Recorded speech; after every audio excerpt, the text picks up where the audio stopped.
Good evening, students.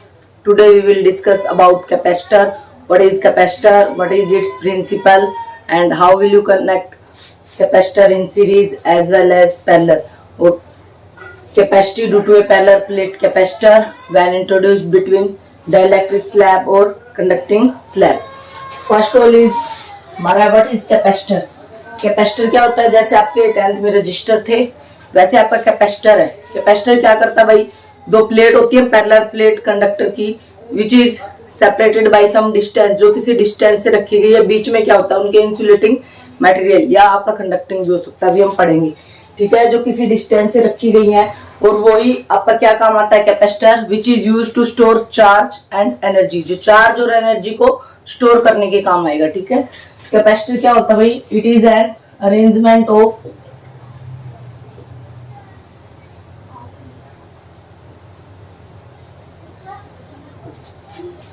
of two conducting parallel plate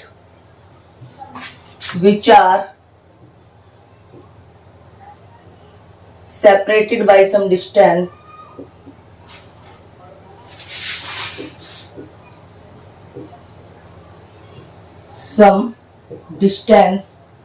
जो किसी distance से सेपरेट हो रखे। मान लीजिए ये दो पैरेलल प्लेट है मेरी, ठीक है, और हैविंग अपोजिट चार्ज।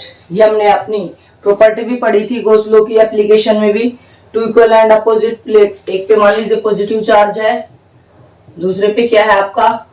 नेगेटिव है। तो इन दोनों के बीच में इलेक्ट्रिक फील्ड इंटेंसिटी क्या आई थी? जब ये दोनों एक जैसी थिकनेस की और एरिया की है तो सिग्मा बाई एप्सिलॉन नॉट। अभी ये हमने दोनों प्लेटों को कितनी डिस्टेंस से रख रखा है? डी डिस्टेंस से। ये आपका क्या बना देगा? एक कैपेसिटर। ये हम प्रॉपर्टी कर चुके हैं।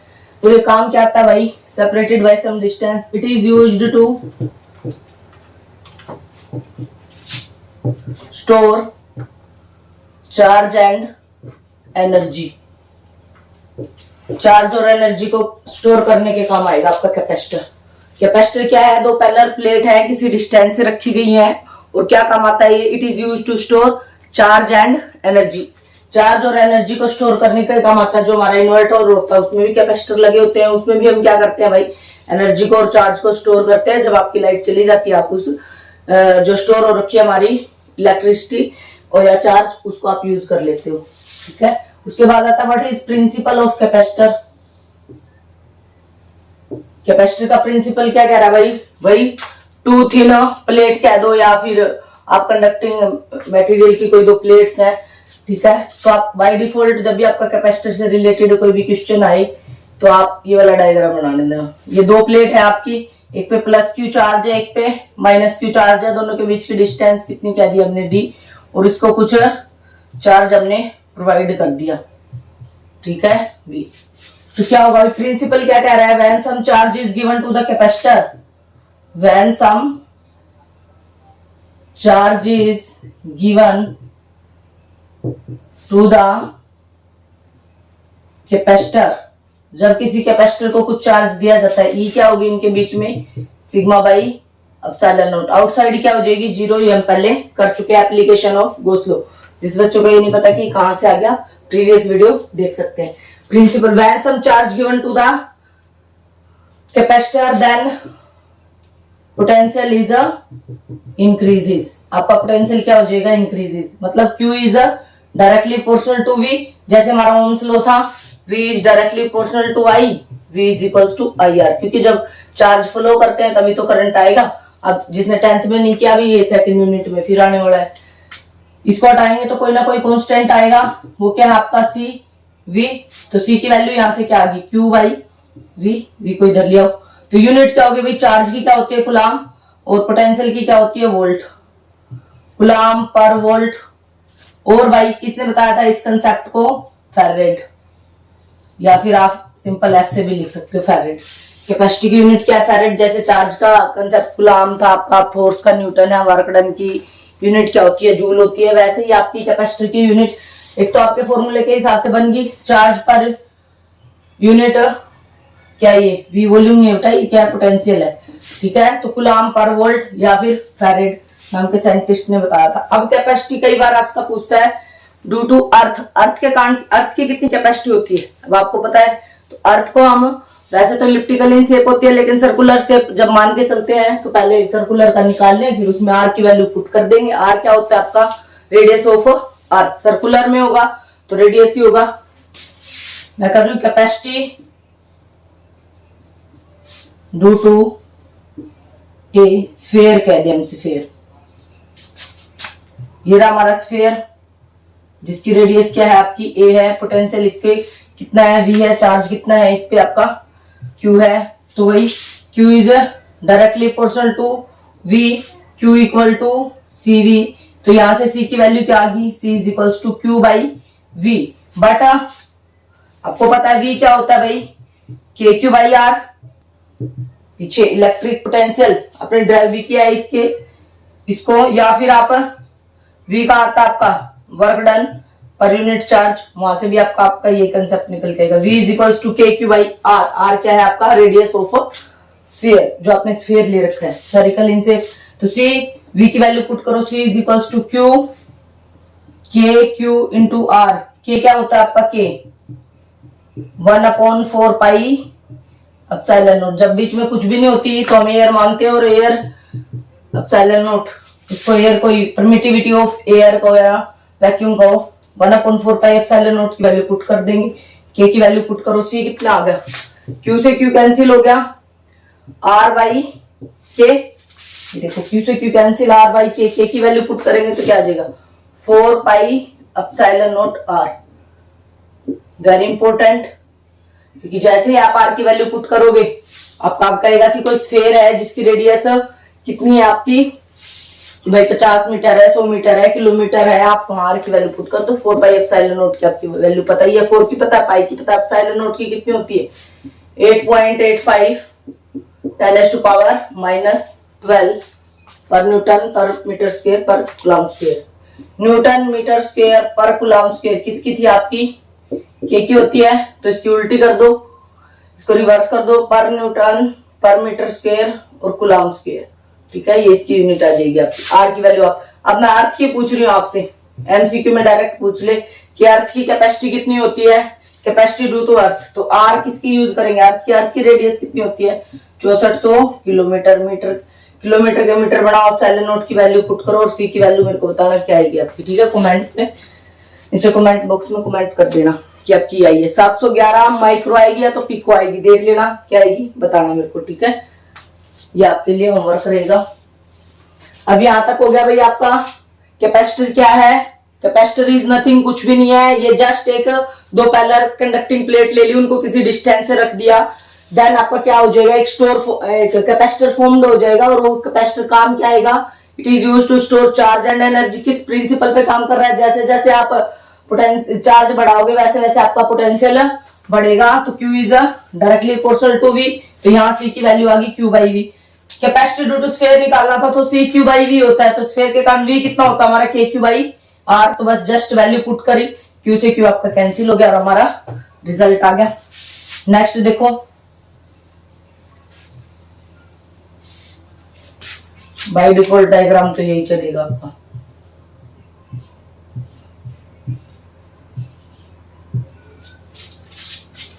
ठीक है भाई, अब मैं निकालू कैपेसिटी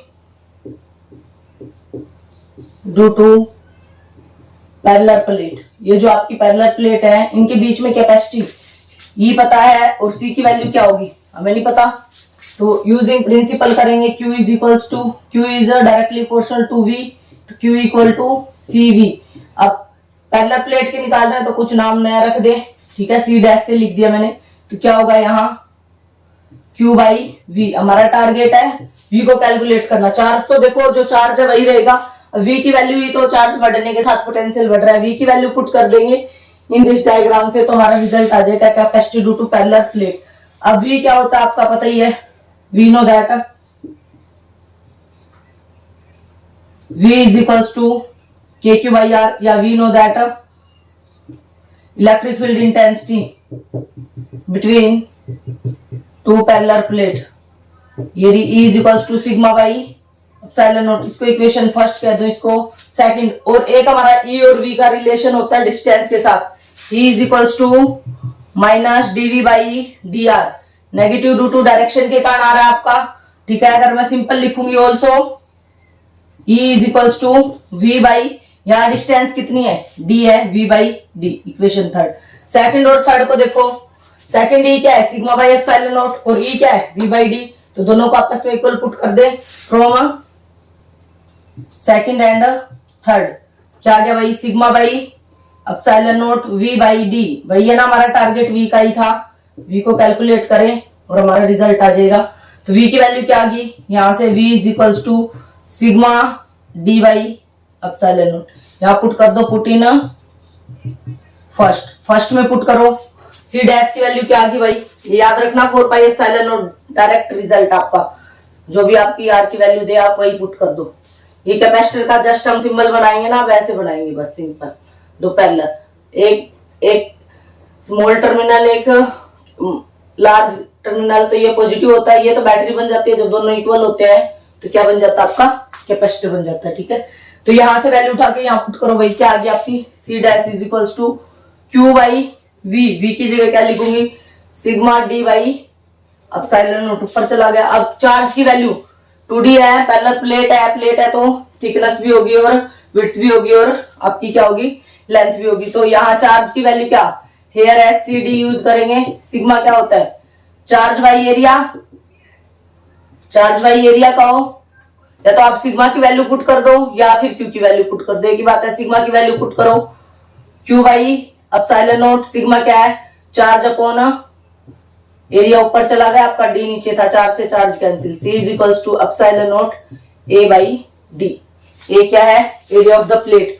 तो कैपेसिटी किस किस पे डिपेंड करगी भाई, डायरेक्टली प्रोपोर्शनल टू एरिया और इनवर्सली प्रोपोर्शनल टू डिस्टेंस, जैसे जैसे ये दो कैपेसिटर उनके बीच की डिस्टेंस बढ़ेगी तो capacity will be decrease, and जैसे जितनी ज्यादा एरिया होगा आपका प्लेट का उतना ही ज्यादा क्या होगी आपकी कैपेसिटी होगी, तो ये एरिया के डायरेक्टली है और डिस्टेंस के इनवर्सली है, ये आपको ध्यान रखना है, ठीक है। ये हमारा रिजल्ट आ गया, capacity due to parallel plate capacitor C dash epsilon not A by D, epsilon naught की वैल्यू सबको पता है, एरिया आपकी लेंथ और ब्रेड्थ देगा, या फिर आपकी स्क्वायर है तो साइड दे देगा, ये स्क्वायर यूज कर लेना, डिस्टेंस देगा भाई 5 मीटर दूर रखिए, 10 मीटर 20 मीटर जितनी भी दूर रखिए आप वो यूज कर सकते हो, ठीक है। तो ये थी आपकी capacity due to parallel plate capacitor.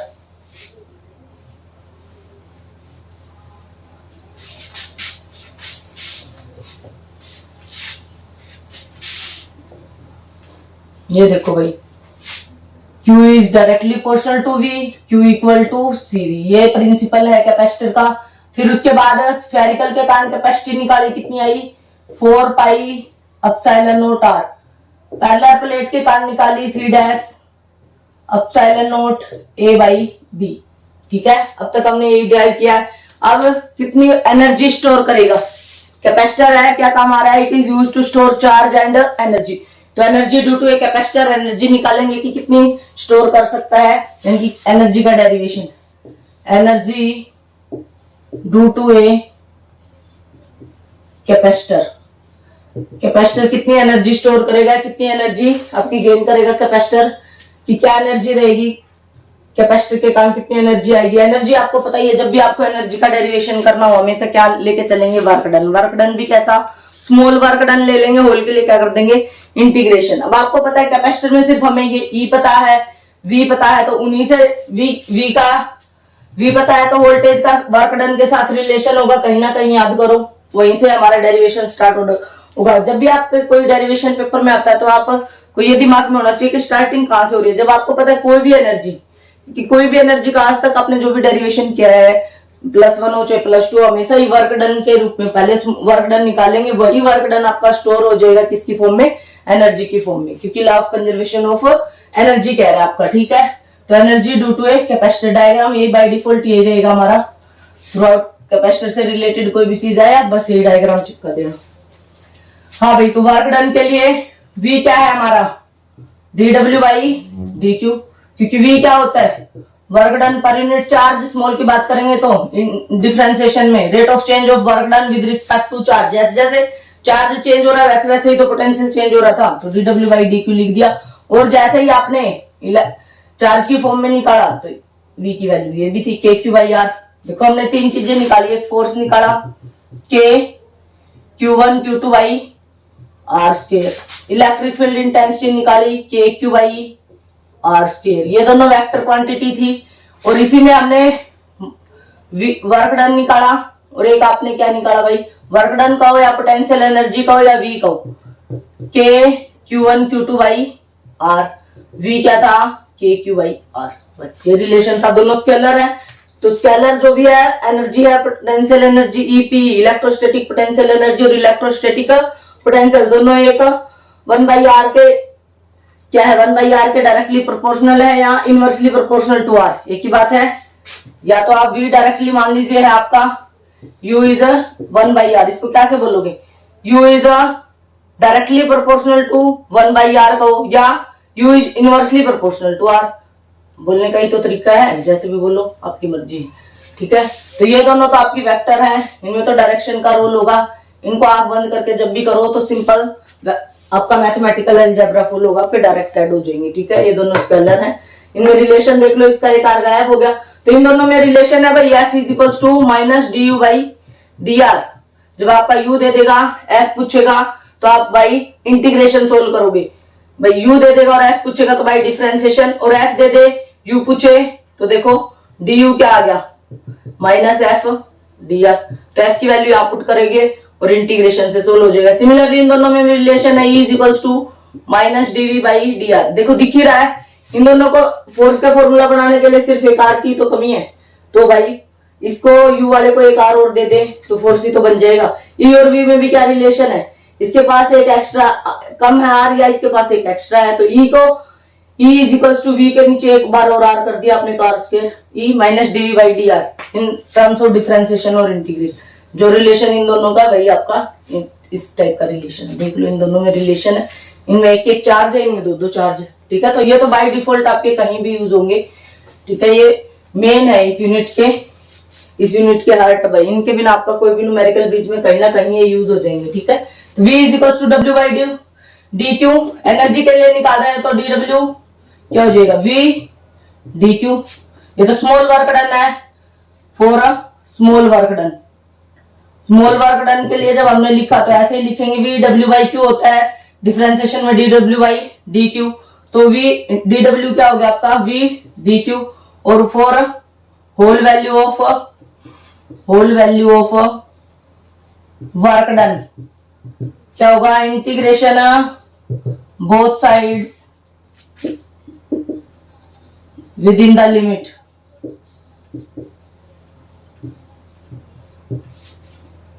कर दो, D W is equals to V D Q.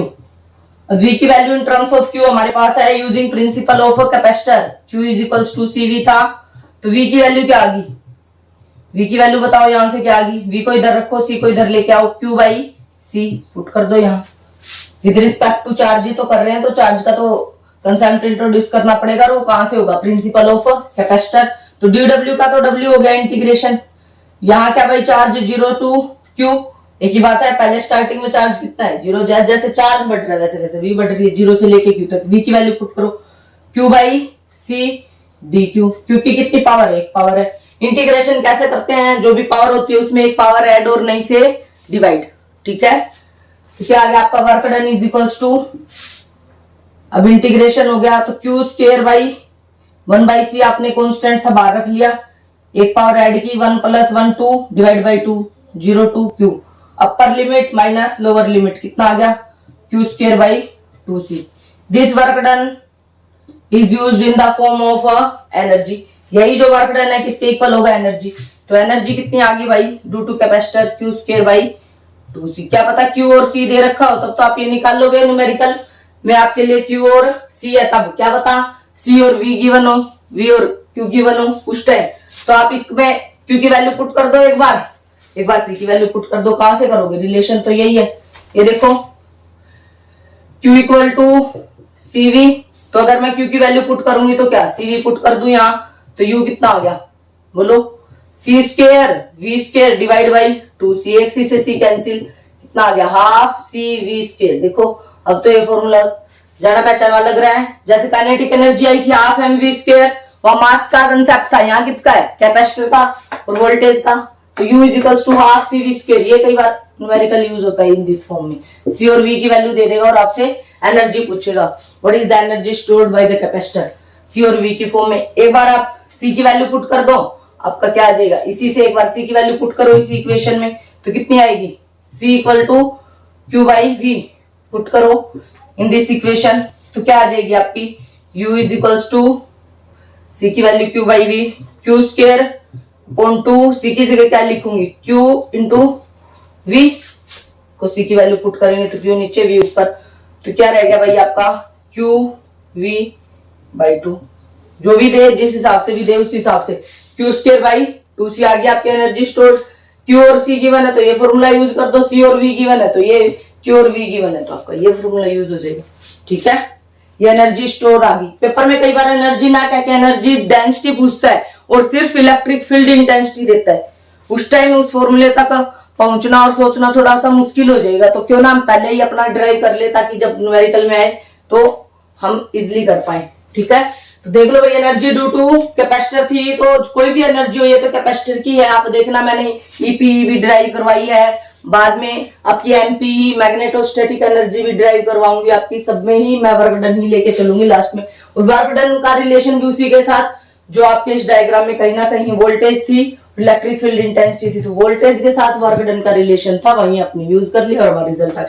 जरूरी नहीं है आप यहाँ VDQ कर रहे हो या फिर आप Q इज इक्वल टू सी दूसरे मेथड से भी कर सकते थे, उससे कोई फर्क नहीं पड़ता आपका। ठीक है, result will be same, half C V square ही आएगा आपका। नेक्स्ट आपका एनर्जी आ गई हमारी, ये यू एनर्जी कितनी आई है भाई, हाफ सी वी स्क्वायर। ये आसान था सबसे, इसलिए हमने ये याद रख लिया। सी और वी गिवन हो तो यहाँ से अगर नहीं पता तो कैपेसिटर का प्रिंसिपल से ही, तीनों के बीच में तो रिलेशन यही है ना, यहीं से आपकी जो वैल्यू गिवन हो उसी की टर्म में बढ़ा लो, जो नहीं है उसको उसकी वैल्यू पुट कर दो। ठीक है, नेक्स्ट आता आपका एनर्जी डेंसिटी।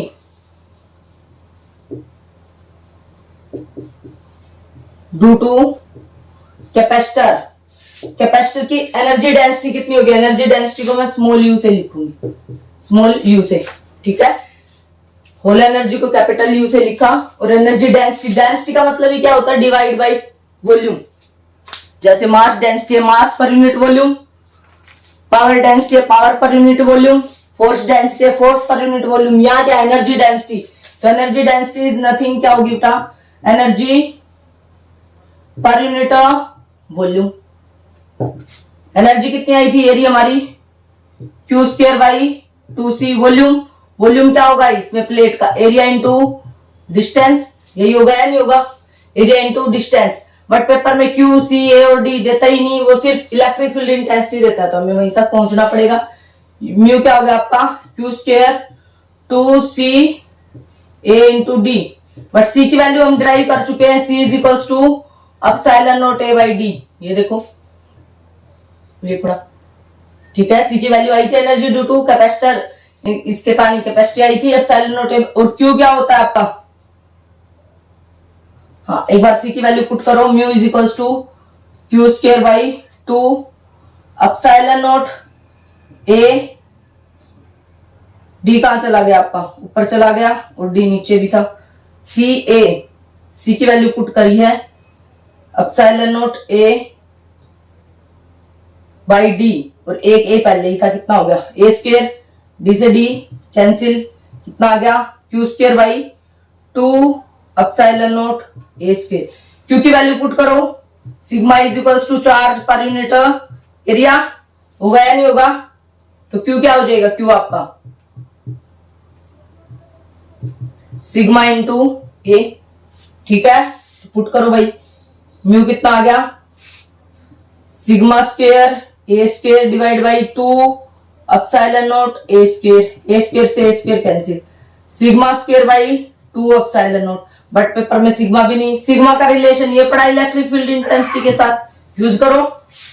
सिग्मा की वैल्यू क्या आएगी इधर से, E is equals to sigma by epsilon naught, तो सिग्मा क्या आ गया E into epsilon not, sigma square है तो क्या हो जाएगा E square epsilon naught square divide by 2 epsilon naught, एक एप्सिलॉन नॉट से एप्सिलॉन नॉट कैंसिल, क्या रह गया half epsilon naught E square. देखो वही जनरल सा फॉर्मूला आ गया, नहीं आ गया, half C V square half M square half epsilon naught E square, energy density mu half epsilon naught E square, यहां तक पहुंच गए। Epsilon naught permittivity of vacuum या मीडियम, ई क्या है आपकी इलेक्ट्रिक फील्ड इंटेंसिटी। जब इस खाली इलेक्ट्रिक फील्ड इंटेंसिटी देगा और पूछेगा कि एनर्जी डेंसिटी क्या होगी, तो उस टाइम आपको एट ए टाइम आपको इतना कन्वर्जन करना नहीं पड़ेगा, डायरेक्ट उठा के फॉर्मूला पुट कर देना, ठीक है।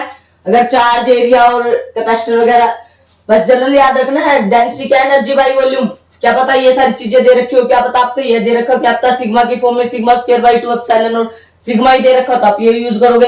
लेकिन मोस्ट ऑफ टाइम आपका इलेक्ट्रिक फील्ड इंटेंसिटी देता है और पूछता है कि एनर्जी डेंसिटी बताओ, ठीक है। तो आप वो वाला फॉर्मूला डायरेक्ट यूज कर सकते हो। ये आपका एनर्जी डेंसिटी का था। नेक्स्ट आप कैपेसिटी ड्राइव करेंगे ड्यू टू, अब तक तो बीच में कुछ भी नहीं था, आपकी एयर थी, ठीक है। जब आपका 2 प्लेट रखी हुई है तो बीच में कुछ भी नहीं है, मीन्स एयर तो है ही, ठीक है। अब उनके बीच में कोई ना कोई कंडक्टिंग या इंसुलेटिंग या डाइलेक्ट्रिक स्लैब आप जब इंट्रोड्यूस करोगे तब कैपेसिटी पे क्या इफेक्ट होगा, कैपेसिटी बढ़ेगी या घटेगी। लेट्स सी, देखते हैं भाई क्या रहता है आपका, वो भी कर लेते हैं। जो जो चीजें हमारी ड्राइव होती आ रही है वो हम यहाँ लिखते जा रहे हैं, ठीक है। नेक्स्ट है effect of dielectric slab. Dielectric slab को या इंसुलेटिंग, इंसुलेटिंग का मतलब तो सबको ही पता है, जिसमें से करंट इजिली पास नहीं होता या फिर बहुत ही रेयर, बहुत ज्यादा टेम्परेचर बढ़ाने से थोड़ा बहुत करंट उसमें से थोड़े बहुत चार्ज जो है आपके वैलेंस बैंड से कंडक्शन बैंड में जाते हैं। ये सारी डिटेलिंग हम पढ़ेंगे 9th यूनिट में, ठीक है।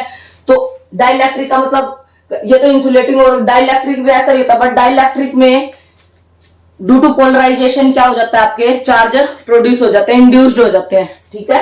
बस दोनों बिना कुछ किए तो ये दोनों ही आपके इंसुलेटर की तरह ही बिहेव करेंगे। Effect of dielectric slab on capacitor, ये कहेगा कि भाई 2 पैरेलल प्लेट रखे हुए हैं, उनके बीच में आपने टी थिकनेस की कोई डाइलेक्ट्रिक स्लैब या कंडक्टिंग स्लैब इंट्रोड्यूस कर दी है, तो उसकी कैपेसिटी पे क्या इफेक्ट पड़ेगा। क्योंकि पहले तो सी क्या आ रही थी, जब कुछ भी नहीं था तो सी की वैल्यू क्या आई थी हमारी, C is equals to epsilon not A by D, जिस डिस्टेंस से रखे हैं और जो आपकी एरिया रहेगा किसका, प्लेट का, तब तो ये आई थी। अभी क्या है, उनके बीच में कोई टी थिकनेस की, या तो वो फुली इंसर्टेड भी कर सकता है या कोई किसी स्मॉल अमाउंट की भी कर सकता है, स्पेशल केस में दोनों ही कर लेंगे।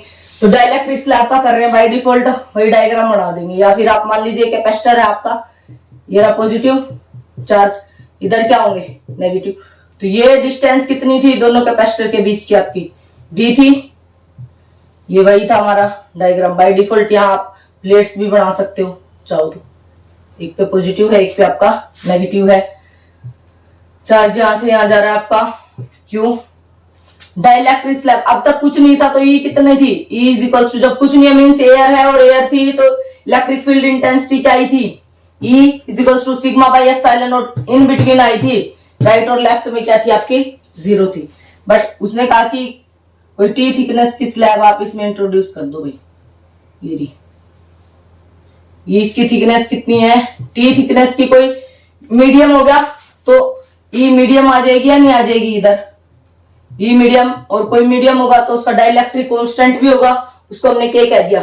ये के तो क्या है आपका सिंपल प्रोपोर्शनैलिटी कांस्टेंट है, जिसकी वैल्यू 1/4 पाई एप्सिलॉन नॉट है। अब देख लो डाइलेक्ट्रिक कांस्टेंट ये रहा, और एप्सिलॉन आर एक ही बात है।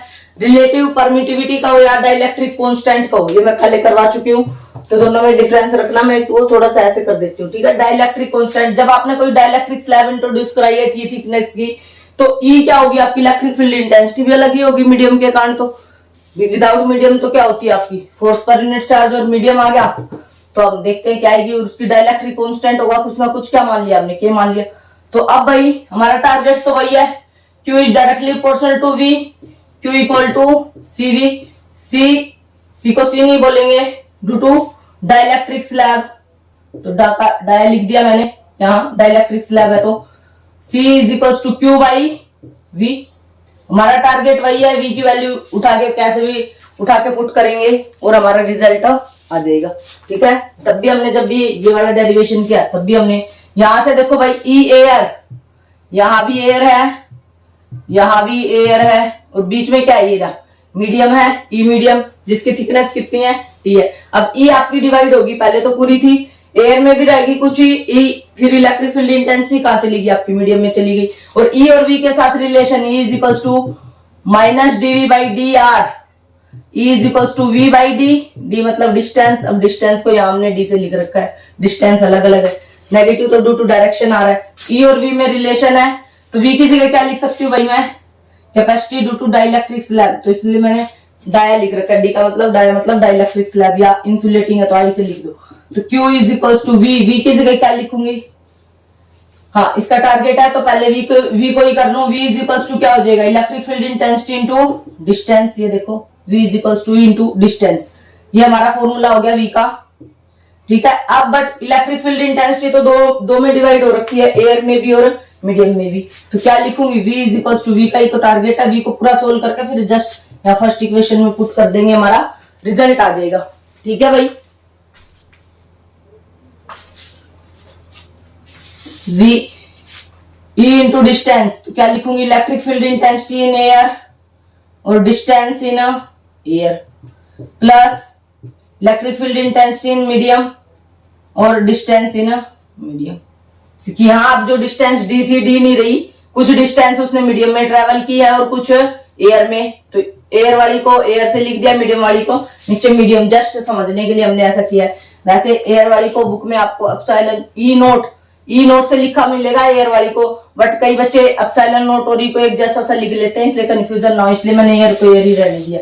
ठीक है, V is equals to E into air, distance in air कितनी है, ये देखो टोटल डिस्टेंस डी थी, टी जो है मीडियम में है, तो बची हुई कहां होगी, एयर में ही होगी, तो कितनी होगी एयर में, डी माइनस टी। देखो ना डिस्टेंस इन एयर कितनी होगी, ये टोटल डी थी, टी मीडियम में होगी, तो ये और ये बच गई, तो कितनी है एयर में, ये D minus T, plus E medium, distance in medium कितनी है भाई, टी इंटू टी, ये आ गया।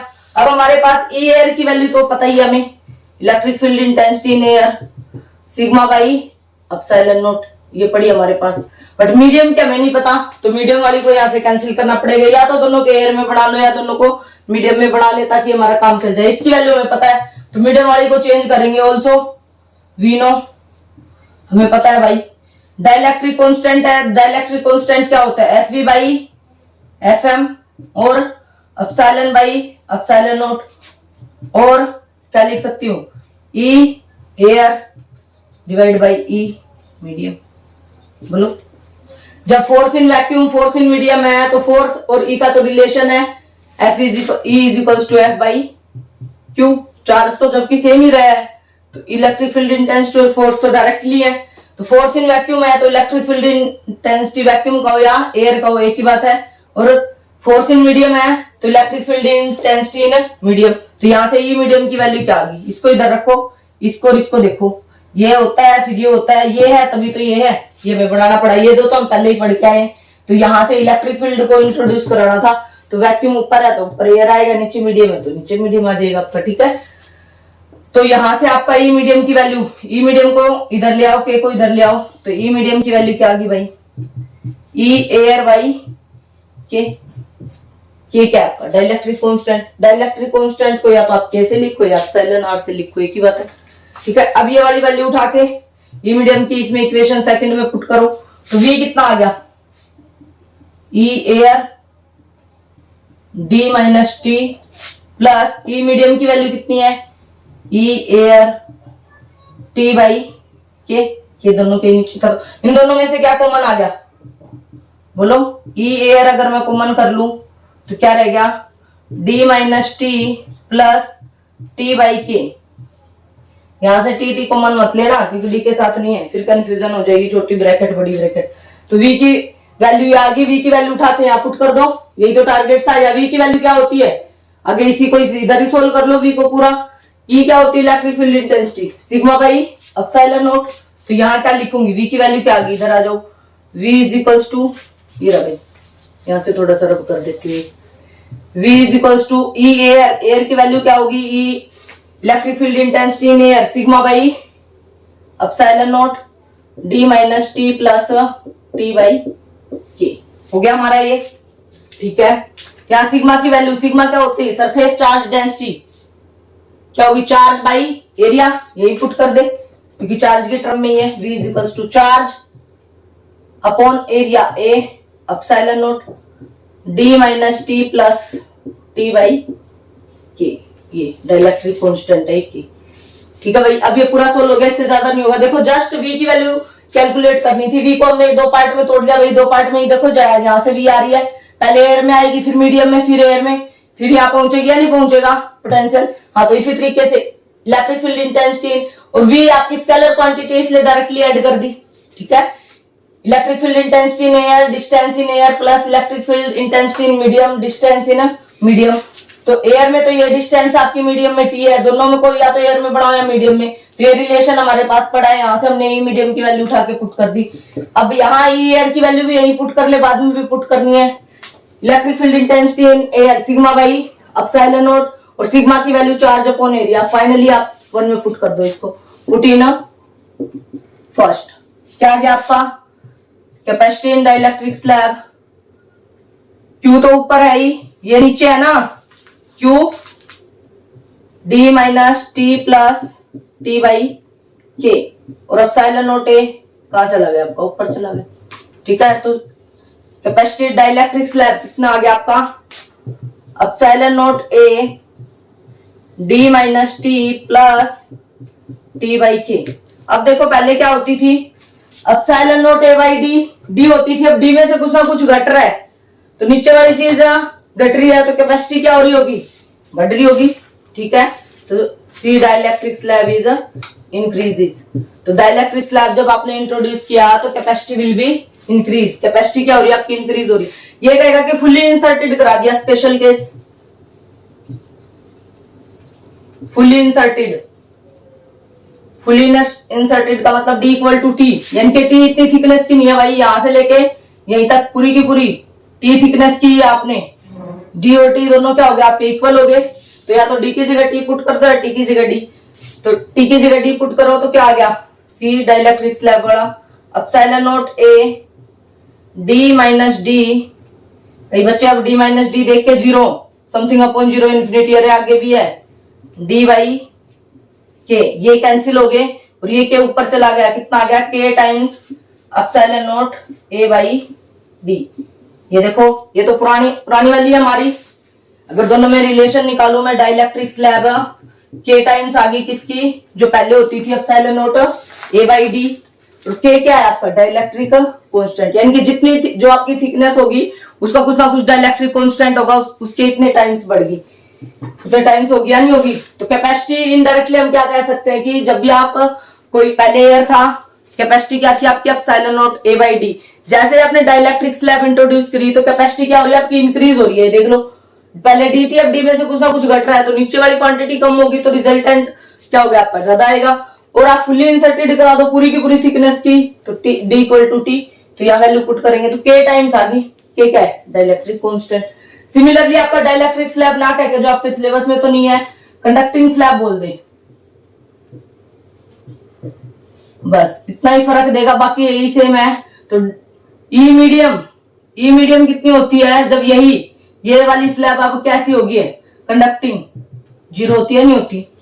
Electric field intensity in a conductor, जब कंडक्टिंग स्लैब होती है 0 होती है। Properties of electric field lines याद करो आपकी, जिसको नहीं पता वो पीछे से प्रीवियस वीडियो से देख सकता है। इलेक्ट्रिक फील्ड इंटेंसिटी आपकी 0, मीडियम वाली 0 होगी, बोलो भाई मीडियम वाली को 0 कर दे डायरेक्ट इधर ही, आगे तो कुछ को सोल्व करने की जरूरत ही नहीं है, इसी डेरिवेशन को ऐसे ही प्रोसीड करें। या फिर भाई ई मीडियम 0, ई मीडियम की जगह अगर मैं 0 पुट करूं तो देखना क्या होगा, समथिंग अपॉन 0, के की वैल्यू क्या आ गई बोलो, ई एयर अपॉन 0, समथिंग अपॉन 0 क्या आ गई, इंफिनिटी। जब के की वैल्यू इंफिनिटी आ गई तो कैपेसिटी भी क्या होगी, के की जगह इंफिनिटी पुट करो। सी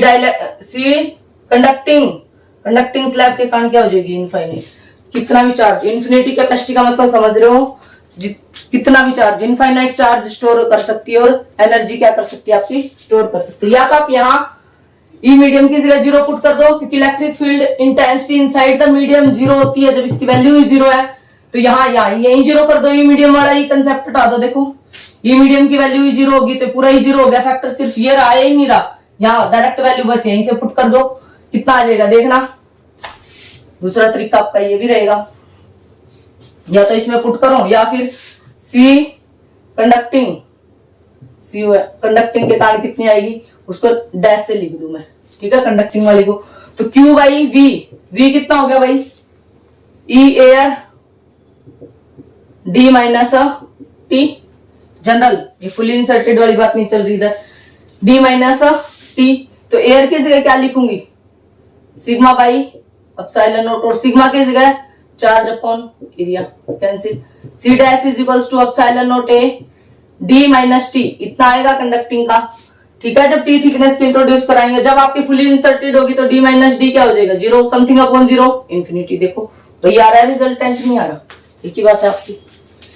तो डाइलेक्ट्रिक स्लैब वाला सबसे ज्यादा इंपॉर्टेंट है, कई बार पूछा गया। डायरेक्ट रिजल्ट भी याद रखना आपको, जब फुली इंसर्टेड करवा देता है तो के टाइम्स हो जाता है, नहीं होता तो D minus T plus T by के क्या आपका डाइलेक्ट्रिकल कांस्टेंट। नेक्स्ट देखेंगे अभी,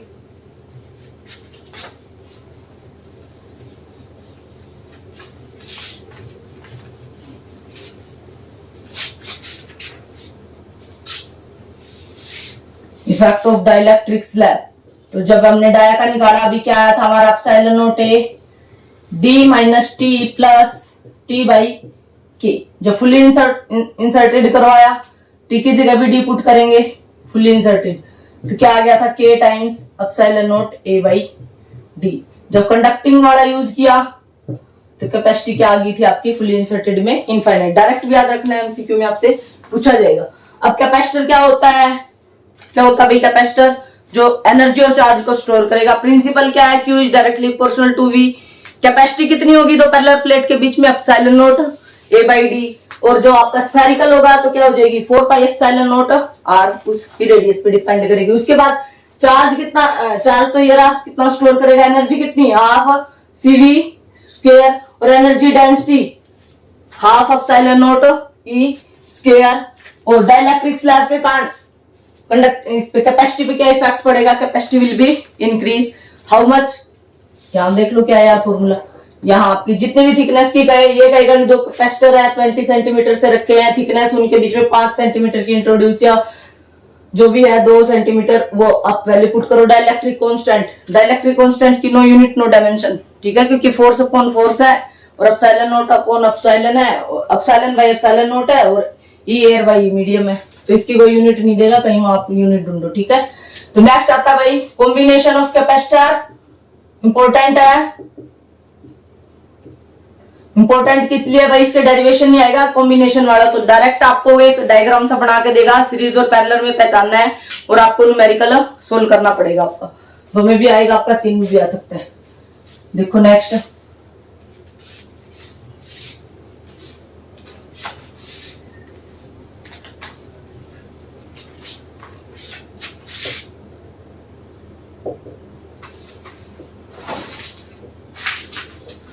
कॉम्बिनेशन ऑफ कैपेसिटर वही है, 2 टाइप से होगा, सीरीज और सेकंड वन इज पैरेलल। एक बार समझ लेना जिसने 10th में नहीं किया हो, कैपेसिटर जैसे आपके सीरीज में कनेक्ट होंगे, ऐसे ही नेक्स्ट यूनिट में आपके रजिस्टर आएंगे, फिर इंडक्टर आएंगे, फिर डायोड आएंगे, ठीक है, ऐसे ही आगे 12th में ही आने हैं सारे। तो एक को ही ध्यान से समझ लोगे तो सबका जो ड्राइव करने का मेथड है वो सेम ही रहेगा आपका, ठीक है। तो सीरीज से आप क्या समझते हो, कोई चीज एक के बाद एक, यही सीरीज होती है।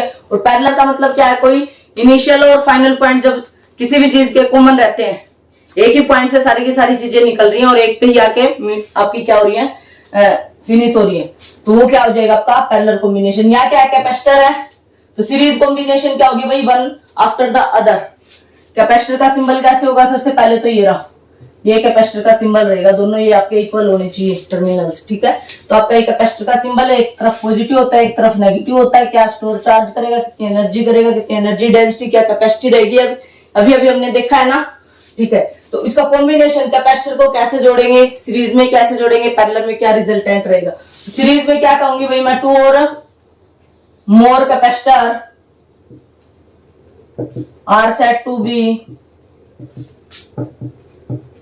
connected in series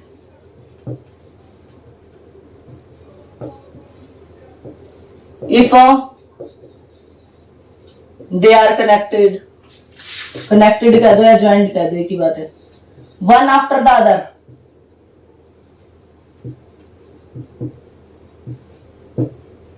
जैसे शादी वगैरह में देखी नहीं होती, वो लड़ियां लगी होती हैं एक के बाद एक, पहले एक आपका बल्ब रहता है, फिर दूसरा, फिर तीसरा, फिर चौथा, फिर पांचवा, तो कैसा कॉम्बिनेशन होता है, सीरीज कॉम्बिनेशन होता है, बट उसमें से करंट फ्लो कर रहा होता है और हमारा रेजिस्टेंस का कंसेप्ट आएगा, वो सेकंड यूनिट में देखेंगे।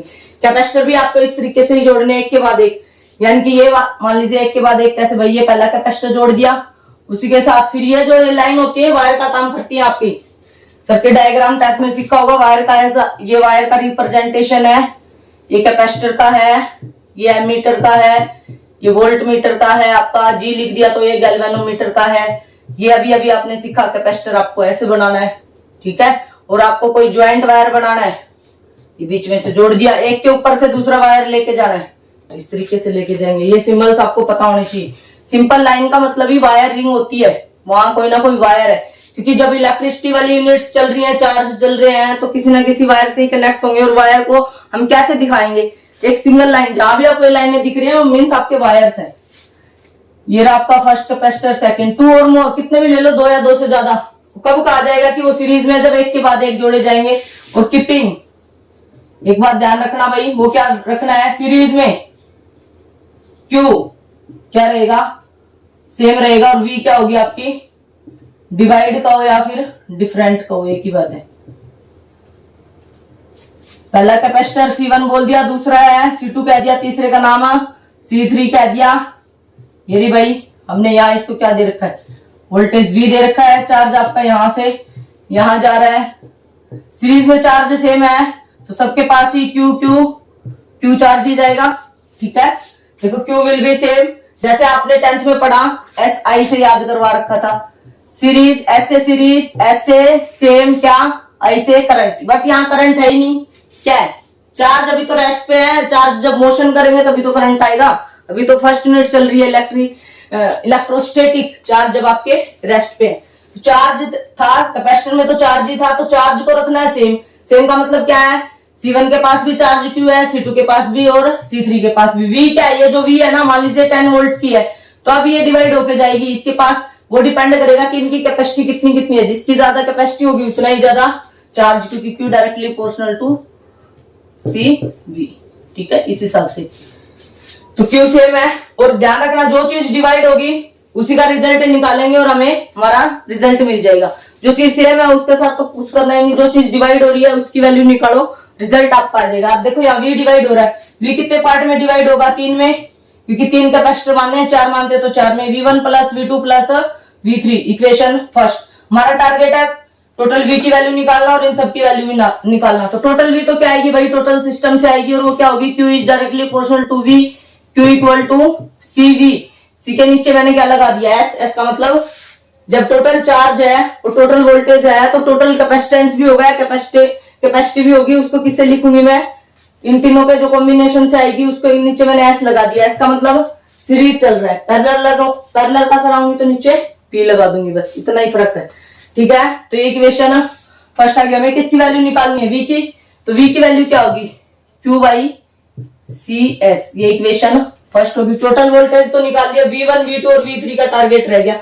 V1 की वैल्यू क्या आएगी, for C1 capacitor, C1 capacitor के पास चलो, V1 क्या होगी, अरे वोल्टेज क्या होती है, चार्ज अपॉन कैपेसिटेंस, चार्ज कितना है फर्स्ट के पास Q, वोल्टेज कैपेसिटी कितनी है C1, देखो C है ना नीचे, C1 है, चार्ज Q है, कैपेसिटी कितनी है C1 है, और V2 की क्या वैल्यू आएगी Q बाई C2, क्योंकि Q तो तीनों के पास ही क्या रखना है, सेम रखना है।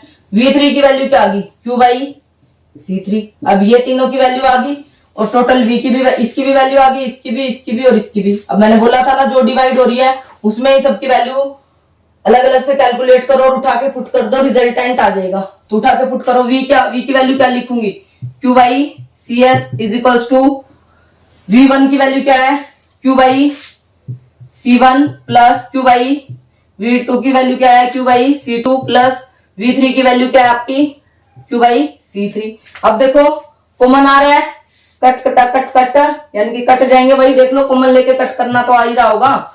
लो भाई कईयों को तकलीफ हो जाएगी, ये कहां से लिख दिया, 1/C1 1/C2 1/C3, C common आ गया, कैंसिल हो जाता है ऐसे, ठीक है। अब कितना आ गया resultant, 1/CS is equals to 1/C1 plus 1/C2 plus 1/C3। ये आ गया कैपेसिटी की यूनिट क्या होती है, फेरेड। जो भी सोलो क्या है फेरेड लगा देना, ठीक है। बट याद रखना अगर मैं कहूंगी 3 कैपेसिटर है, फर्स्ट की कैपेसिटी 2 फेरेड है, 3 फेरेड है, थर्ड की 4 फेरेड है, 3 4 5 कितने भी दे, बताओ सीरीज में क्या रिजल्टेंट आएगा। अभी निकाला, ये 1 अपॉन करके ऐड हो रहे हैं ना, तो कितना आएगा बोलो, 1/CS is equals to, first C1 की वैल्यू 2 है, C2 की 3 है और इसकी 1/4 है, C3 की जो वैल्यू उठा के पुट करो, एलसीएम लेके सोल्व करो भाई, कितना एलसीएम आ गया इनका 12, 2 6 जा 12, 3 4 जा 12, 4 3 जा 12, 1/CS 6 कितना आ गया 13, 1/CS is equals to 13/12। But ये हमें तो CS की वैल्यू निकालनी है, तो 1/CS क्या है, क्या कर दो पलट दो। तो कई बच्चे बस इतना ही लिख के और फैरेड यूनिट लगा के चले आएंगे, यही गड़बड़ हो जाएगी सारा सोल्व करने के बाद भी। CS क्या आएगा आपका 12/13 फैरेड, ये 1/CS की वैल्यू 13/12 है, तो CS की जब इधर वाला पलटा है तो इधर वाला पलट दो, कितना आ गया 12/13 फैरेड। तो याद रखना पेपर में पूरा डेरिवेशन में आता, जब आपको इस टाइप का एक के बाद एक कनेक्टेड दिखे तो आप समझ जाना कि सीरीज में है, या फिर आपका या तो आपको ऐसे कनेक्ट हुए दिख जाए, या फिर आपका चार्ज क्या रहे, एक ही चार्ज फ्लो कर रहा है, मीन्स तब भी क्या आपके सीरीज में है तो उनको कैसे जोड़ोगे, 1 अपॉन करके ऐड कर दोगे। रेजिस्टेंस आपके डायरेक्ट आए थे, अगर याद हो तो नहीं है तो फिर भी सेकंड यूनिट में फिर आएंगे, ठीक है। ये आपका क्या होता है सीरीज कॉम्बिनेशन, एक के बाद एक कनेक्ट करना क्या कहलाता है आपका सीरीज, ठीक है। नेक्स्ट है आपका पैरेलल कॉम्बिनेशन। भाई याद रखो कॉम्बिनेशन आपके सीरीज और पैरेलल दो ही टाइप के होते हैं, चाहे रेजिस्टेंस हो, चाहे कैपेसिटर हो, चाहे इंडक्टर हो, चाहे डायोड हो, कुछ भी हो, ठीक है। और जो चीज डिवाइड हो रही होगी उसी की वैल्यू कैलकुलेट करके पुट कर देंगे, रिजल्टेंट आ जाएंगे जो भी आना है, ठीक है। बस यही टारगेट अपने दिमाग में रखना है। पैरेलल कॉम्बिनेशन, भाई पैरेलल किसे कहेंगे देख लेते हैं। पैरेलल का मतलब वही है 2 और more capacitors are said to be connected in parallel when they have initial and final point will be common। कैसे भाई, एक ही पॉइंट से मान लीजिए एक कैपेसिटर ले लिया आपने, एक कैपेसिटर है, ये दूसरा है, ये तीसरा है, कितने ही ले लो 3 4, आप मान लीजिए 3 थे 4 होते तो क्या रिजल्टेंट आता, C1 C2 C3 C4 up to जितने भी है 10 20 100 50 इनफाइनाइट जितने भी है वहीं तक ले जाओ, ठीक है। उन सबको 1 अपॉन करके ऐड करो। 3 कैपेसिटर है, अब इनको इसको इसके साथ जोड़ दें, इसको इसके साथ जोड़ दें सीधा ही, तो क्या है ये सीरीज कॉम्बिनेशन है। अब ये 3 कैपेसिटर पड़े थे हमारे पास, इनका जो फर्स्ट टर्मिनल है इसका भी फर्स्ट है, इसका भी फर्स्ट है, इन तीनों को उठा के एक साथ कनेक्ट कर दें किसी एक पॉइंट से, लाइक दिस।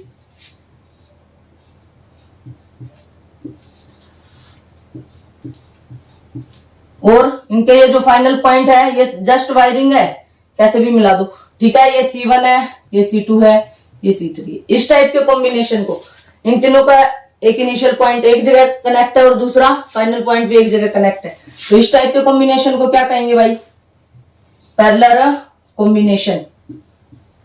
अब क्या होगा, जस्ट सीरीज का उल्टा होगा। सीरीज में क्यू क्या था, सेम था, यहाँ क्यू क्या होगा, डिवाइड होगा और V क्या रहेगी, सेम। यानी कि इसके पास भी V है, इसके पास भी V है और इसके पास भी V है। चार्ज क्या, देखो आपका चार्ज यहां से फ्लो करते हुए आ रहा है, अब चार्ज के पास 3 पाथ है, यहां जाऊं यहां जाऊं यहां जाऊं, चार्ज कह रहा है मैं किसी को नाराज नहीं करूंगा, मैं तो डिवाइड हो जाऊंगा। ये देखो डिवाइड लिख रखा है, ठीक है। कैसे डिवाइड होगा वो तो डिपेंड करेगा C1 C2 C3 की वैल्यू क्या है, वो तो पेपर में देगा, उस हिसाब से डिवाइड पूछेगा भी। C1 के पास कितना चार्ज जा रहा है सिर्फ बीच में से उठा के पूछेगा, तो आपको जब ये जनरल फॉर्मूला पता होगा Q इक्वल्स टू CV, यहां से निकल जाएगा 1 है 1 1 लगा दो, 2 है 2 2, 3 है 3 3, ठीक है। तो इसके पास Q1, इसके पास Q2, इधर से Q3 चार्ज जा रहा है, तीनों यहाँ मिलके Q1 Q2 Q3, लास्ट में क्या हो जाएगा Q ही आएगा भाई, जितना चार्ज अंदर जाता है उतना ही तो बाहर आएगा, क्योंकि law of conservation of charge कह रहा है charge neither be created nor be destroyed, it can be convert use one form to another form में यूज हो सकता है। यहाँ आपका देखो 3 पार्ट में टूटा बट फाइनली आपका इक्वली निकल के आया, ठीक है। ये लॉ ऑफ कंजर्वेशन है, स्केलर क्वांटिटी है इसलिए सिंपली ऐड कर दिया। तो यहाँ चार्ज डिवाइड हो रहा है तो Q क्या होगा, Q1 plus Q2 plus Q3, 3 part में 3 मानने हैं, 4 मानते तो 1 और आ जाता। तो जो चीज डिवाइड हो रही है वही बोला था, तो इसकी वैल्यू निकालेंगे, इसकी निकालेंगे, इसकी और इसकी, बस पुट कर देंगे, हमारा रिजल्ट आ जाएगा। और वैल्यू कहां से निकलेंगी, एक ही तो फॉर्मूला है कैपेसिटर में अब तक जो हर डेरिवेशन में यूज हुआ है, Q equal to CV, principle उसी के ऊपर वर्क करेगा ही, जो उसका प्रिंसिपल है उसी के ऊपर तो वर्क करेगा। Q equal to CV, P का लगा दिया मैंने नीचे के पैरेलल कॉम्बिनेशन चल रहा है, वहां सीरीज चला था तो S लगा दिया था, बट हमें किसकी वैल्यू चाहिए भाई, Q की चाहिए, तो Q की तो ये तो निकल गई टोटल चार्ज, तो टोटल कैपेसिटेंस और टोटल वोल्टेज, ये तो टोटल की वैल्यू आ गई 1 2 3 C1 C2 C3। इस हिसाब से Q1 की वैल्यू क्या आएगी, Q1 चार्ज क्या होता है कैपेसिटेंस इनटू वोल्टेज। अब फर्स्ट के पास चलो Q1 चार्ज के पास कैपेसिटी कितनी है, C1 है, वोल्टेज कितनी है V, क्योंकि V तो क्या है सेम है, देखो ये लिखी पड़ी, सेम का मतलब सबके पास इक्वल, सेम का वो इक्वल को एक ही बात है। और भाई Q2 कितना आएगा, C2 V, Q2 के पास चलो कैपेसिटी कितनी है C2, वोल्टेज तो सेम है। Q3 के पास चलो कैपेसिटी कितनी है C3, वोल्टेज तो क्या है V है। आगे चारों की वैल्यू उठा के इस फर्स्ट में पुट कर दो जो भी है, तो यहाँ Q की वैल्यू पुट करो, Q क्या है CP V is equal to Q1 C1 V plus C2 V plus C3 V, वही कॉमन या काट दो भाई, कितना आ गया CP is equal to C1 plus C2 plus C3, ये आ गई मौज। क्यों भाई, अरे सिंपली ऐड हो गए, ये तो आप कर ही दोगे। अब मैं वही क्वेश्चन पूछू 2 3 और 4, फैरेड की कैपेसिटी है, पैरेलल में कनेक्ट है, 2 प्लस 3 प्लस 4, तो सबको ही दिख रहा है, कितना आ गया 9 ओम नहीं सॉरी फैरेड, कैपेसिटर है ना रजिस्टर नहीं है, ठीक है। तो बस ये तो आसान था, पैरेलल में तो सिंपली ऐड हो जाएंगे, और जब आप सीरीज में ऐड करते हो कैपेसिटर्स को तो 1 अपॉन करके ऐड होते हैं, 1/C1 plus 1/C2 plus 1/C3, इधर का तो सबको याद रहता है, इधर का भी 1/CS है, जो रिजल्ट आया उसको पलटना मत भूलना, ठीक है। ये क्या था आपका कैपेसिटर का था। अब ये सीरीज हमारी ऐसे ही चलती रहेगी, इसके ऊपर बेस्ड न्यूमेरिकल जितना आपने कैपेसिटर का किया है इसके ऊपर रिलेटेड सारे ही न्यूमेरिकल आएंगे, किस किस टाइप से, भाई कोई क्यूब है, किसी को एक वायर को गायब कर देगा, इसके कॉर्नर में से कितना जाएगा, फेस में से कितना चार्ज फ्लो करेगा, कितनी कैपेसिटी होगी, फेसिस पे वर्टेक्स पे कैसे भी पूछेगा, ठीक है, किस किस टाइप के, या कोई एक बड़ा सा डायग्राम बना देगा, पैरेलल का बना देगा, कोई रेक्टेंगुलर में से बना देगा, कोई ए लेटर का बना देगा, अलग अलग तरीके से आपकी बुक में बहुत सारे हैं, तो हम 1 बाय 1 उनको भी करेंगे प्रोसीड। पहले आपका ये कंसेप्ट क्लियर होना जरूरी है, कैपेसिटर क्या है, कैपेसिटी कैसे निकाली, फिर इलेक्ट्रिक कैपेसिटी एनर्जी निकाली, फिर एनर्जी डेंसिटी निकाली, फिर क्या हमने कैसे उनको कॉम्बिनेशन किया सीरीज और पैरेलल में, डाइलेक्ट्रिक का क्या इफेक्ट हुआ, कंडक्टिंग का क्या इफेक्ट हुआ, ठीक है। यहां तक करो। Thank you for watching this video.